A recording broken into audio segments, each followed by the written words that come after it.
Манайха өнөөдөр үндэсний номын сан орно Монголын. Тэгээ дотор түүхүүдийн ном байдаг, комик номнууд их зөндөө байдаг юм билээ. Тэгээ дотгошоор сонирхцгаа.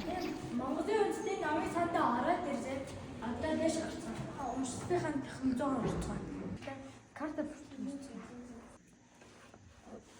За энэ маань 100 баримттай номууд байна. Харин энэ орж мэдэх судах юмуд уур амьсгалын хөгжилтэй бас юу яа гэдэг ном байна. Тэгээд энэ математик хэрхэн сайн болох вэ гэдэг математик дуртай бос энэ номыг авч үзээрэй.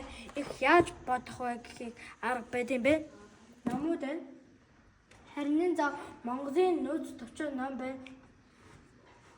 Харин энэ хүүхдүүдэд зориулсан модон шаны мантахай хэсүүгэн бүрт ойлсон гэдэг тухайн яасан байна. Энийг тэгээд энэ юу вэ? Бүр жоохон хүүхдүүдэд 2, 4 юм уу 5 настай хүүхдүүдэд зориулсан номууд байна. Сан комик маань бараг бүх хүн мэднэ. Тэгээд энд Япозано Мир гэдэг орос номууд юм бэ. Уншлаа. Харин та нар энд ирээд номоо уншаарай. Тэгээд одоо би номоо уншлаа. Тэгээд түр баяртай.